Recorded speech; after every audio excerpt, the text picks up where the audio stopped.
Wrestling is an escape from reality. That's why sometimes when real life does creep in, some fans don't like it because it's a reminder of what's happening away from the squared circle, which is exactly what we don't want. We just need it to be all peaches and cream with fairies jumping around the place and feel like Link when he goes and see the greatest of these to get more hearts. If you know, you know. There are other things that go down which do distract us though, and sometimes we're to blame. I know, it's never us. Even though it is. I'm Simon from What Culture. Please do hit that subscribe button. And this is 10 things wrestling fans found too distracting. Number 10, empty arena grunts and screams. This is better now with the added bodies in the crowd, and also, let's face it, this was always going to be unavoidable. You can't expect a wrestler not to make noise, but after years of it barely being audible, boy howdy was it a wake-up call when we could. When WWE first switched to the PC to show all of its events, we got attacked with grunting, talking, screaming, and who knows what else, as the deathly silence in the background was actually louder than it should have been. It was particularly noticeable early on when Alexa Bliss and Nikki Cross took on the Kabuki Warriors, and when Edge fought Randy Orton at WrestleMania 36. It was like, ooh, ah, and so on. It certainly did add an air of realism to the matches as you could hear these yelps of pain from the performers, and really it came down to ambience. I think we've all learned that having some sort of reaction from an audience is imperative when it comes to wrestling, and this was a strange beast indeed, to the point it's all we talked about after the fact. Fast forward a few months and some guys and girls have this down now. Kevin Owens, Bayley, Britt Baker, they have used it to enhance their characters and take a positive step forward. Let's not pretend it wasn't distracting though, it definitely was. Number 9, Raw's guest hosts. Rewinding time around about 10 years, WWE got obsessed with bringing in celebrity guest hosts to lead the charge on Raw. We've seen plenty of occasions where famous people have enhanced what pro wrestling is. Say hello to Mike Tyson in 1998, but this wasn't really that. Instead it was guys like Al Sharpton, Carl Busch, and Chris Angel. Not only did fans in the arena not care, but over here in the UK, we didn't know who Carl Edwards was. It was so weird. It was a staple on Monday nights from 2009 to 2010 though, and often it was painful to watch. Even when Seth Green made an appearance, it was kind of cool, but did anybody need to see him wrestle? Not really, although I get why he did. Who would say no to that? Ultimately, this distracted from the actual product and storylines as WWE tried to retroactively fit these humans in. But it also meant that powers that be decided David Hasselhoff was more important than Triple H. Brilliant. Number 8, Bill Alfonso's whistle. Oh, you have no idea how annoying this was if you didn't experience it. ECW announcer Joey Styles did, as he shouted out on commentary, "Please someone take that whistle away from him," when Bill Alfonso was blowing on it like a damn flute as he stood in the corner of the likes of RVD, Sabu, and Taz. The problem was, it genuinely pissed you off. It was just a constant annoyance that stopped you from focusing on what you were meant to, and when Bill's guy was losing, it got even worse. It was as if he needed to do this to stay alive, and I swear at least one person's eardrums blew up. It was overkill. And sure, you can see what the idea was. Jimmy Hart had a megaphone, Jim Cornette a tennis racket. Why not a whistle? Well, because nobody else was ruining someone's moment with it, that's why. Do you want me to punch you in the head over and over again as you watch wrestling? I think not. That's what this was. Number 7, those beach balls. Let's stand up for the man called Cesaro. Before he got involved, there was a trend in WWE for a while where fans would bring beach balls to arenas, and my word, it distracted everyone. Mostly because we're all kids at heart. As soon as it had been blown up, 100% of attendees in the arena just looked at it and cheered as it bounced around.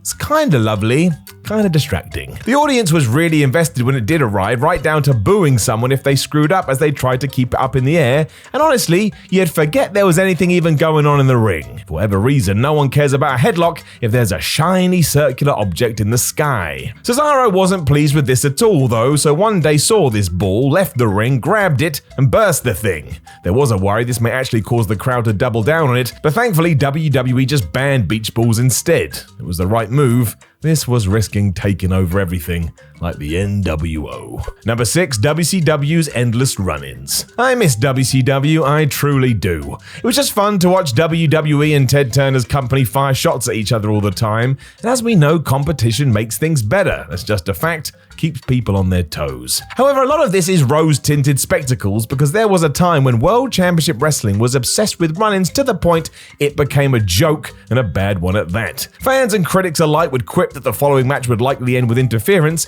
and almost 99% of the time it did, and that is no exaggeration. And sure, other companies were doing this as well, but it was nowhere near as much as Eric Bischoff's crew. He even admitted on his 83 Weeks podcast that they were poor when it came to booking finishes. Yeah, you only had one idea. To be fair, Bischoff also said that he hadn't put enough emphasis on the importance of a solid ending, and by 2000, some fans were conditioned that no bout would ever end without a DQ or a cheap pin. I mean, sometimes wrestlers got disqualified in no disqualification matches. My head. No wonder they died. Number 5, the dogs from the Kennel from Hell match. If you find the sight of dogs having sex or pooing everywhere funny, go and watch the Kennel from Hell match. Every fan from Unforgiven 1999 was treated to this, because even though Al Snow and the Big Boss Man were battling out inside this crazy structure, it was far more interesting seeing these pups run amok. Never work with animals or kids. It also ruined the gimmick because we were meant to be terrified of these attack dogs, and yet they were anything but. I'm sure they could have whooped ass in real life, but as a fan watching on TV, it was just a distraction, mostly because you kept asking, why the hell are these things at ringside to begin with? The answer, of course, is that Big Boss Man had fed Al Snow's dog Pepper to him. Yep. Jerry Lawler was cracking up the whole time, and this is one of those Attitude Era concepts that was all kinds of bad. No one can be proud of it. Number 4, Michael Cole's heel commentary. Never turn a lead commentator heel. They're meant to be a conduit between us, the fans, and what's happening, so if they're just talking shib all the time, it's really annoying. And distracting naturally. So when WWE decided to do this to Michael Cole, it was bad. That's not to say he wasn't good at it, as he was, but again, unlike Jesse Ventura or Bobby Heenan, he was leading the charge as opposed to providing color, which meant no wrestler was able to get over. Daniel Bryan, for example. We were told week in, week out this guy was trash, and you were a moron if you liked him. Doesn't make you feel too great now, does it? And I bet Bryan wasn't happy either. I mean, he was mocked for being a vegan. He's allowed to be a vegan. Don't forget that Cole was only doing what he was told and did do as good as he could, but it's just a bad concept. Eventually, he was put in a box called the Coal Mine 2. Wrestling is bizarre. Number 3, Aubrey Edwards' lipstick. What on earth, people? Come on. But yes, if you listen to the content AEW puts out there, referee Aubrey Edwards explained how some fans complain about her lipstick to management on a weekly basis. What is wrong with these mad individuals? Don't you have real problems to worry about? Apparently it's a distraction and takes away from the matches. Absolute baloney. Edwards is firstly allowed to wear whatever the hell she wants as long as she has the referee shirt on, so she's identified as such, and if that includes a clown wig and one silver glove like Michael Jackson, then good for her. Aubrey is a great official and actually brings some personality to the role. That is far more important. Also, if you moaned about this and not maddening noises a la Bill Alfonso, then you are just being an idiot. Someone actually stops halfway through, gets on a mic and says, "Look at my lipstick." Although saying that, if Edwards wants to do that in the future if she ever becomes some sort of bad guy character, I am not against it. Could be quite funny. Number 2, those big old shining lights. WrestleMania tickets are not cheap, nor is getting there. So if you are going to drop all this cash, you should have the confidence that no matter where you're going to sit, you'll be able to see something. This wasn't the case at Mania 35 when Randy Orton and AJ Styles had their match. For you see, the crowd was blinded here by this crazy light on the ring that was so bright, nobody could see a thing. Like Aerosmith. It was so bad, Orton took it upon himself to apologize via Instagram because the beaming yellow eyesore was unacceptable. You could barely see either man, and that's all wrestling is. Unfortunately, this was not the only time it's happened, and whenever they're testing the light rig, we should go out of our way to stick someone in the audience and let the people in the back know what's going on. Being able to see is the number 1 rule of life. Number 1, what? The what chant. Something that never should have been a thing in the first place, but that was the power of Steve Austin for you. Who knew that 20 years later fans would still be shouting this at other wrestlers, even though Stone Cold hasn't fought since 2003? That is some staying power.